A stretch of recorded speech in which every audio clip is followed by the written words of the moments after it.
Alors, notre premier invité est maître de conférence à la faculté des lettres de Sorbonne Université. Elle est spécialiste de philosophie romaine, donc de stoïcisme romain.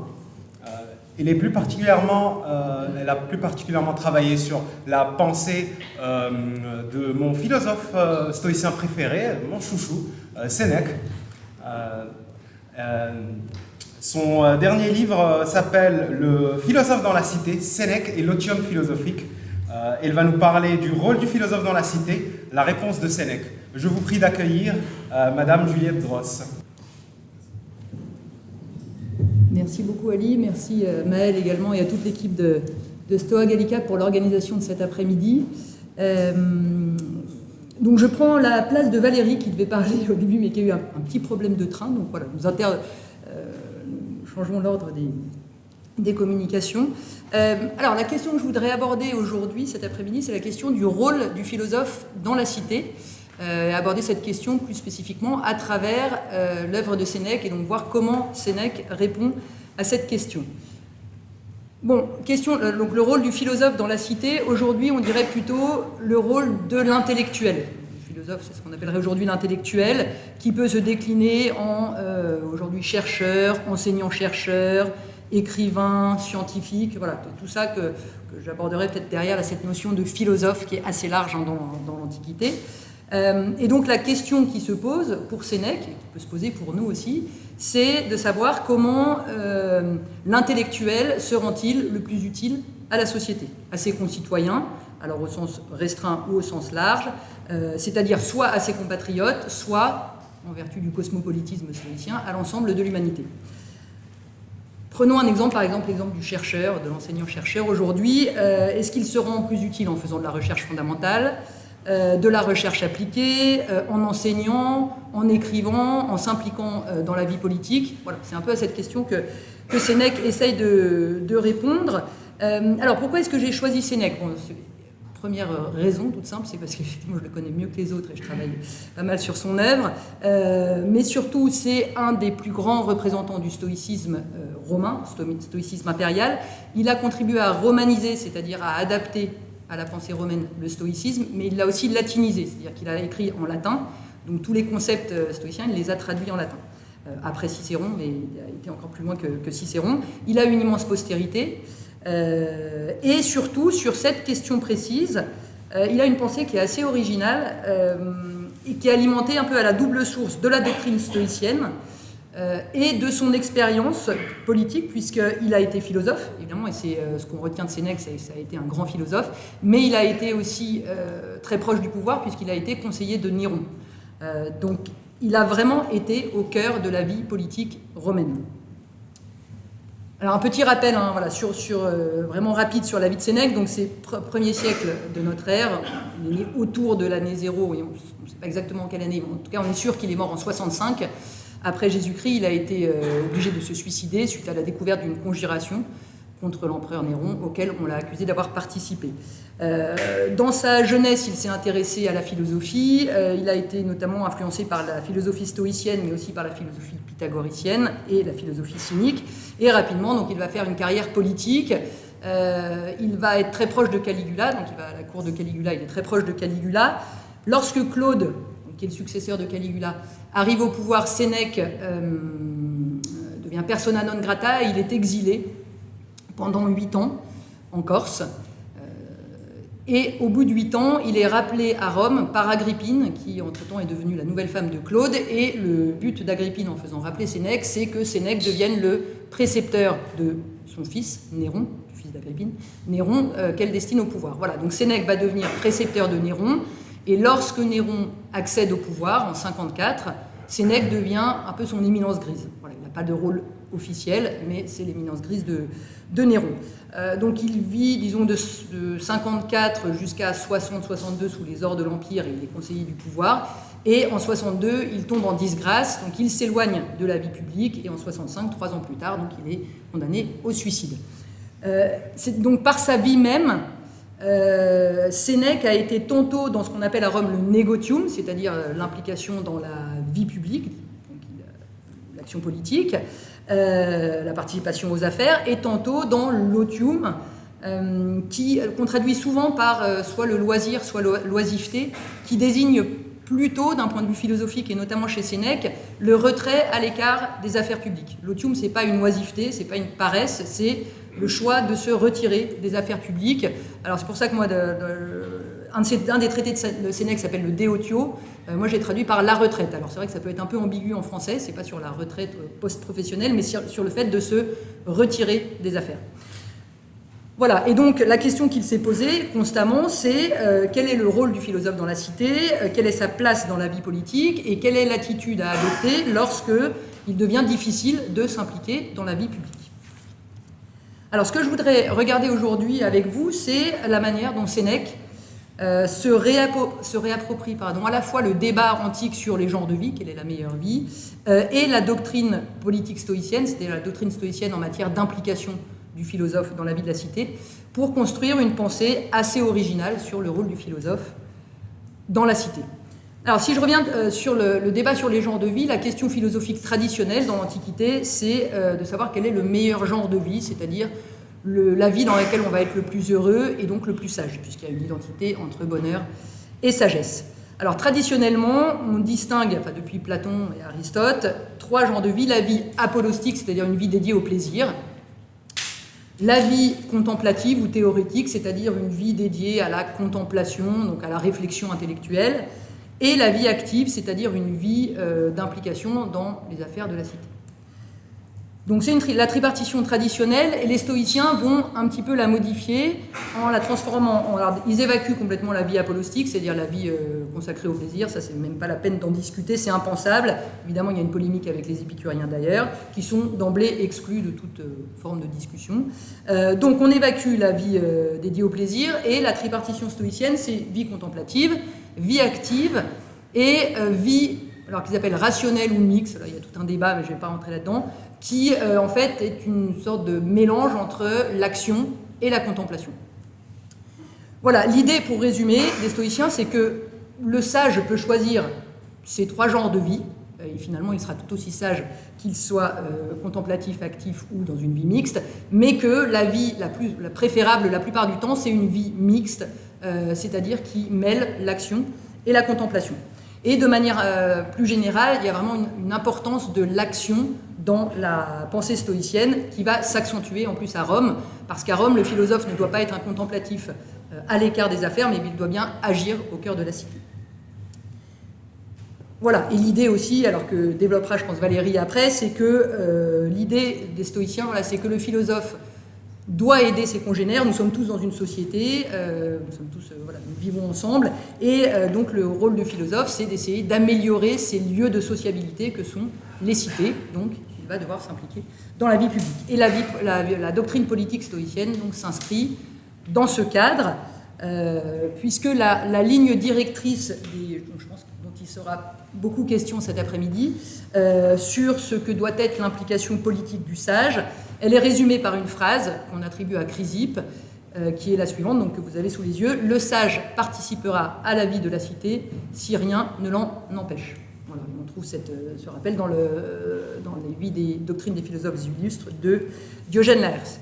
Alors c'est une phrase qui est reprise presque textuellement par Sénèque, dans le De Otio, justement, sauf qu'évidemment il l'a traduit, et lui il l'attribue non pas à Chrysippe mais à Zénon, donc le fondateur de l'école stoïcienne. Et donc Sénèque écrit Zénon dit « Le sage participera aux affaires publiques, sauf empêchement exceptionnel ».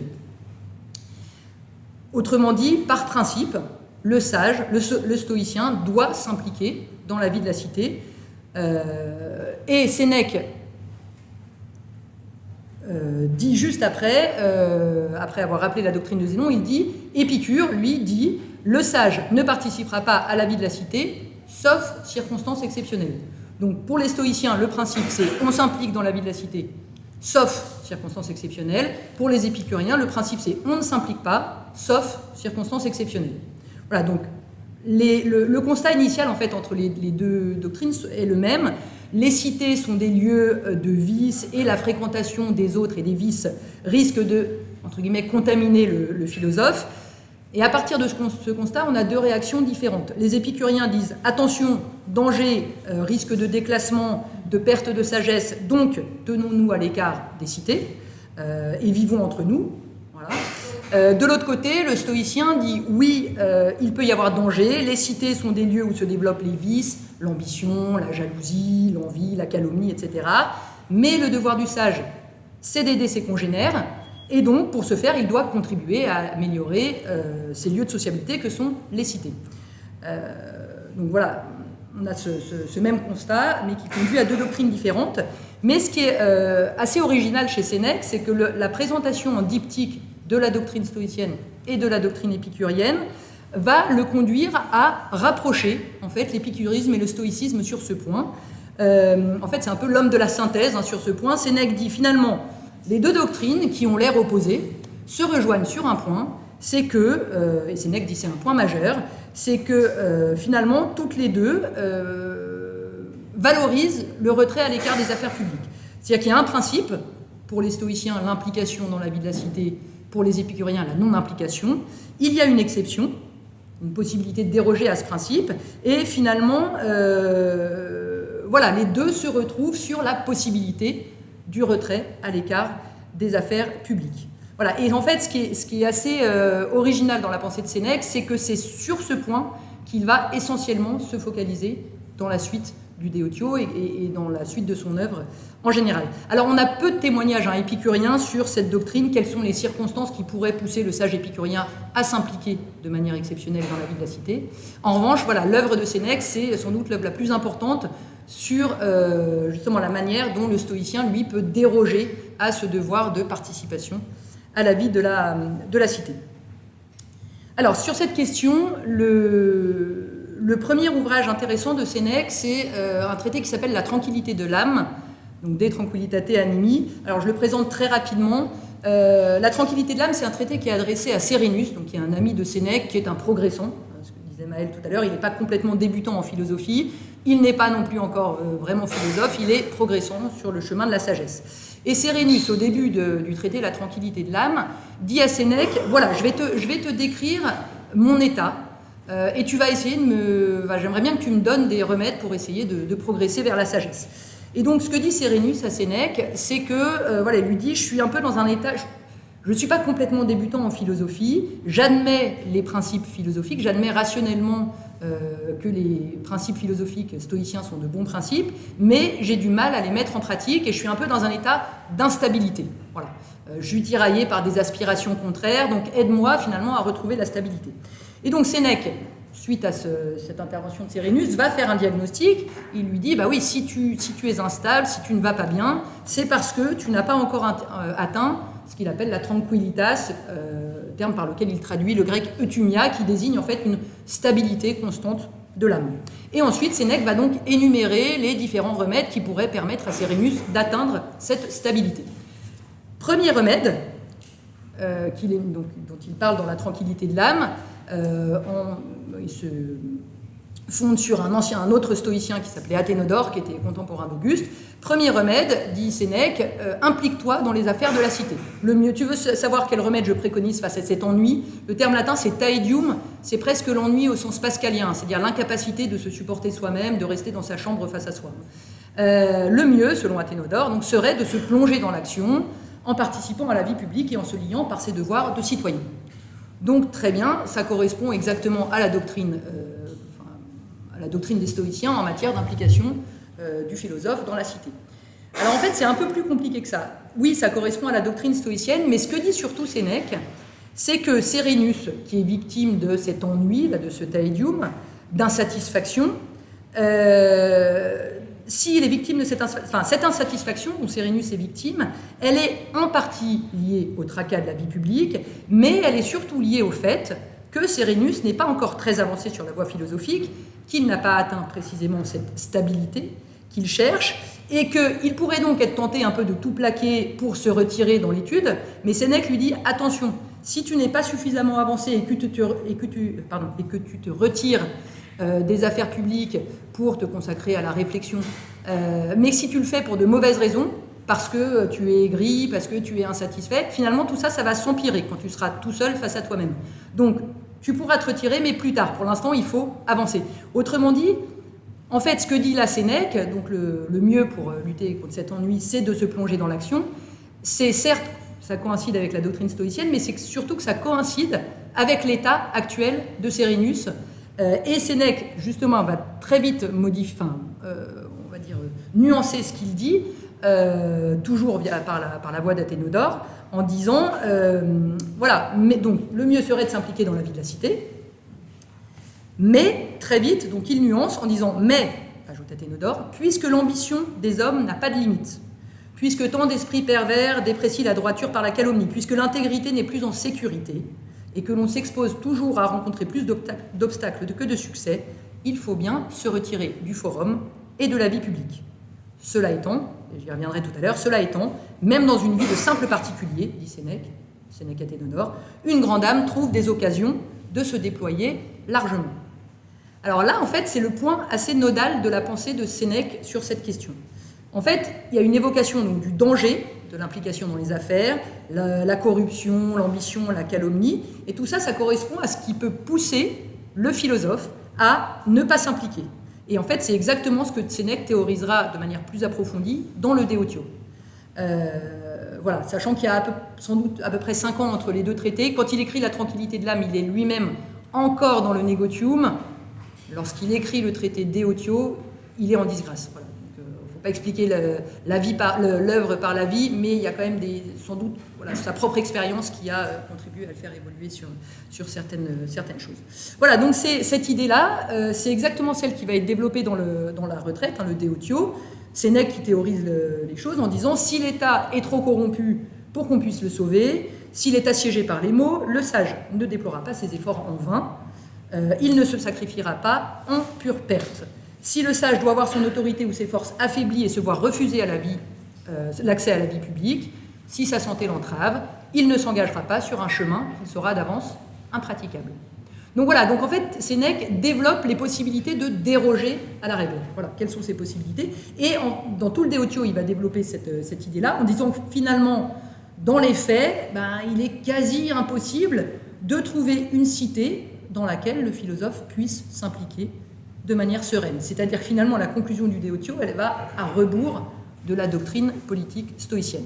Bon, donc admettons, mais alors la question c'est comment le sage va-t-il se rendre utile à ses concitoyens, puisque le principe quand même c'est de se rendre utile aux autres. Donc comment fait-il? Et que veut dire Sénèque en disant oui finalement le sage la plupart du temps il va se retirer parce que dans les faits c'est très difficile de trouver une cité dans laquelle il puisse s'impliquer. Et que veut dire Athénodore lorsqu'il disait tout à l'heure, on avait dans ce texte-là, cela étant, même dans une vie de simple particulier, une grande âme trouve des occasions de se déployer largement. Alors, à quoi est-ce que cela correspond? Sénèque va justement, dans ces deux traités, répondre. Alors, dans la tranquillité de l'âme et dans le De Autio, les deux traités se rejoignent avec une insistance différenciée, malgré tout, entre les deux, sur la priorité de l'action ou de la contemplation. Mais l'idée commune aux deux traités, c'est que s'il se retire de la vie publique, en raison de la corruption, de l'ambition généralisée, etc., le sage ne perd pas de vue ses concitoyens, romains, évidemment, encore une fois, mais aussi humains, de manière plus générale, en vertu du cosmopolitisme. Simplement, il va leur rendre service, il va leur être utile, mais d'une autre manière, par une autre forme d'action, en l'occurrence, si on veut transposer en termes contemporains, par la recherche et l'enseignement. Voilà. Alors là-dessus, il y a un passage intéressant de la tranquillité de l'âme. Donc, lorsque Sénèque a dit, si la cité est trop corrompue, le sage peut se retirer, il poursuit en disant, toutefois, où que l'on ait choisi d'abriter sa retraite, on ait choisi de se retirer, il faudra veiller depuis ce refuge à être utile aux hommes, dans leur singularité comme dans la communauté qu'ils forment, et ce, par notre talent, dit Sénèque, ingenio, par notre ingenium, par nos paroles, vox, et par notre sagesse, en latin concilium. Autrement dit, il faut se rendre utile, le philosophe va devoir se rendre utile par son talent, que veut dire Sénèque par là? Sans doute à la fois son talent intellectuel, c'est-à-dire sa capacité à réfléchir, mais aussi son talent d'écrivain, parce qu'il y a beaucoup de cette dimension chez Sénèque c'est important de transmettre par l'écriture ce que j'ai théorisé. Les paroles, sans doute c'est l'enseignement, et la sagesse, il y a sans doute, et c'est confirmé par d'autres passages, notamment des lettres à Lucilius, la dimension enseignement et la dimension, dit Sénèque, d'exemplarité. C'est-à-dire que pour Sénèque, le philosophe, ça doit être aussi un modèle au niveau du comportement. Voilà, donc ce que développe Sénèque ici, c'est l'idée que la recherche fondamentale, notamment les recherches philosophiques, alors dans l'Antiquité, en physique, en éthique, en logique, va apporter à la communauté civique et humaine par la transmission dans des livres. Et Sénèque dit dans les lettres à Lucilius, par exemple, « J'aime apprendre, mais j'aime apprendre pour enseigner, pour transmettre aux autres. » Voilà ce que j'ai appris. Sénèque poursuit toujours dans la tranquillité de l'âme, en disant de manière un peu polémique, finalement, lequel joue le rôle le plus important ? Le prêteur pérégrin ou urbain, c'est-à-dire, pour transposer là encore en termes contemporains, un homme politique, puisque la vie politique et judiciaire, le prêteur, ou l'homme qui enseigne ce que sont la justice, la piété, la patience, le courage, le mépris de la mort. Et il répond en disant, finalement, le plus utile, c'est la deuxième alternative, d'enseigner la justice, le mépris de la mort, etc. Voilà, et donc tout ça, ça rentre dans la même idée qui est développée dans le De Autio, qui est que le devoir de l'homme, c'est de se rendre utile aux autres, et que cette utilité, finalement, ce service, il peut prendre différentes formes. Voici, tu le sais, le seul devoir de l'homme, dit Sénèque, être utile aux hommes. Voilà. Si possible à beaucoup, sinon à quelques-uns, sinon à ses proches, sinon à soi-même. Version un peu radicale, mais Sénèque poursuit en expliquant le « à soi-même ». Quiconque s'améliore lui-même est utile aux autres par le fait même qu'il se rend capable de leur être utile à l'avenir. C'est-à-dire que, voilà, l'idée, c'est qu'en se consacrant dans l'étude à la philosophie, finalement, on rentre dans un cercle vertueux, dit Sénèque. Je me consacre à l'étude, je transmets par mon enseignement et mes ouvrages mon savoir, donc je contribue je rends service à la société au sens large. Et c'est là que c'est sans doute intéressant d'un point de vue politique. Ce faisant, ce qu'on pourrait appeler ma contemplation est une forme d'action politique. Et même, c'est l'objet du De Autio, une très grande forme d'action politique au service de la communauté citoyenne, mais aussi humaine. Voilà, donc pour terminer et pour conclure là-dessus, ce qui est assez intéressant dans la pensée de Sénèque, c'est qu'à partir d'une doctrine, le stoïcisme, qui donne la priorité à l'implication du sage dans la vie de la cité, à l'implication dans les affaires publiques, Sénèque va paradoxalement réussir à valoriser la contemplation philosophique comme une forme d'action tout à fait valable. Alors c'est une redéfinition qui modifie profondément la réflexion sur les genres de vie et qui contribue aussi à revaloriser la contemplation qui a toujours été suspecte. La contemplation philosophique à Rome, ça a toujours été suspect.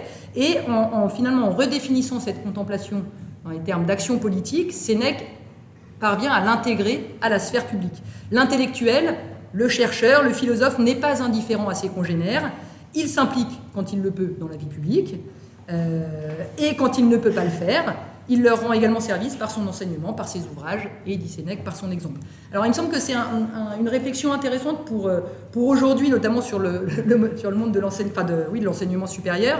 Alors on peut sans doute mettre de côté le rôle d'exemplarité dévolu aux philosophes, qu'on ne peut peut-être pas transposer forcément à l'enseignant-chercheur, mais la réflexion de Sénèque, c'est un éclairage à plusieurs questions contemporaines. Quelle est la place des intellectuels dans la vie publique, par exemple des universitaires dans les ministères, mais aussi quelle est l'articulation entre, comment faut-il articuler la recherche, l'enseignement, ou encore la recherche fondamentale, la médiation scientifique. L'idée de Sénèque, c'est que la contemplation, c'est-à-dire ce qu'on pourrait appeler peut-être aujourd'hui la recherche fondamentale, elle est absolument nécessaire, mais elle est d'autant plus utile qu'elle est diffusée, alors soit dans des articles, des ouvrages techniques à destination de la communauté scientifique, soit de manière plus large, diffusée à l'ensemble de la société. Et je trouve que les journées comme celle-ci, et je conclue là-dessus, en sont une belle illustration. Voilà, je vous remercie.